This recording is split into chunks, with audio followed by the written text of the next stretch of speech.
Hello बच्चों, आइए प्रश्न को पढ़ते हैं। प्रश्न यह है, बिंदुओं ए 2, -1, 3 और बिंदु बी 3, 1, -2 को मिलाने वाली सदिश AB की दिक्कोज्याएं ज्ञात कीजिए।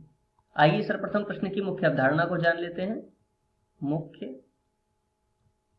अवधारणा, यदि हमें बिंदु दिए जाएं A जो कि क्रमशः है A1, B1, C1 तथा बिंदु B A2, B2 और C2, तो इनके स्थिति सदिश को हम क्रमशः लिख सकते हैं सदिश OA बराबर A1I plus B1J plus C1K तथा इसी प्रकार B का स्थिति सदिश हो जाएगा सदिश OB बराबर A2I plus A2J plus C2K। यहाँ पर B2 है तो ये B2 हो जाएगा B2J प्लस C2K।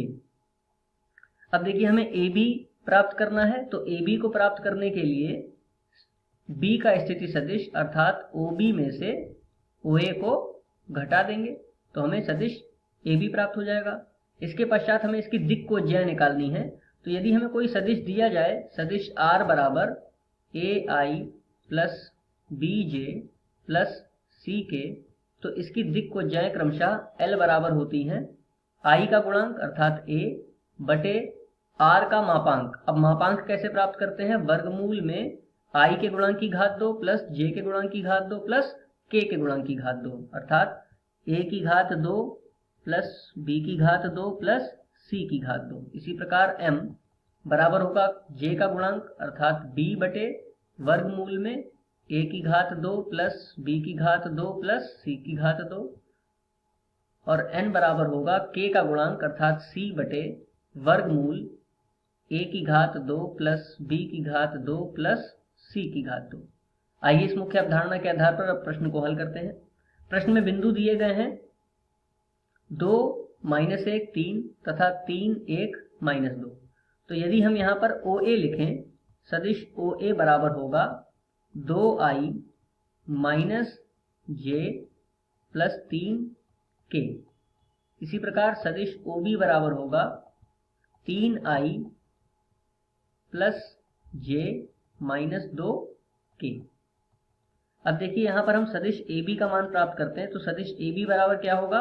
OB में से OA को घटाने पर प्राप्त होगा।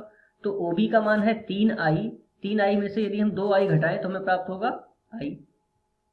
इसके पश्चात देखिए, यहाँ पर है प्लस J, यहाँ पर है माइनस J, तो प्लस J में से माइनस J घटाएंगे तो माइनस माइनस प्लस हो जाएगा और हमें प्राप्त होगा 2J।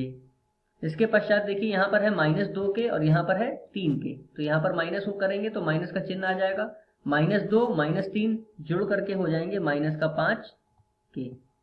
तो इस प्रकार हमें सदिश AB का मान जो प्राप्त हुआ उसको अगले प्रश्न पर लिख लेते हैं। I प्लस 2J, सदिश AB का मान प्राप्त हुआ है I plus 2J minus 5K। तो अब इसके लिए दिक्कोज्याएं प्राप्त करने के लिए हमें इसका मापांक भी निकालना होगा, तो AB का मापांक भी निकाल लेते हैं। बराबर में वर्गमूल A की घात 2, देखिए I का गुणांक कितना है 1, तो 1 की घात 2 प्लस यहाँ पर J का गुणांक है 2, तो 2 की घात 2 प्लस यहाँ पर आ जाएगा -5 की घात 2। हल करने पर वर्गमूल A की घात 2 कितना होगा 1 प्लस 2 की घात 2 4 प्लस -5 की घात 2 हो जाएगा 25। 25 4 29 और 1 30, तो वर्गमूल 30 ये AB का मापांक प्राप्त हुआ। अब जो हमें दिक्कोज्याएं प्राप्त करनी है, तो दिक्कोज्याएं L बराबर होगा I का गुणांक। देखिए I का गुणांक कितना है 1, तो 1 बटे मापांक AB का वर्गमूल में 30। इसके पश्चात M का मान होगा J का गुणांक अर्थात 2 बटे मापांक वर्गमूल में 30।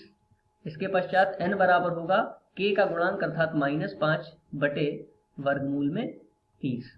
तो मुख्य अवधारणा के आधार पर ये दिए गए प्रश्न का उपयुक्त उत्तर है। आशा करते हैं आपको समझ में आया होगा। धन्यवाद।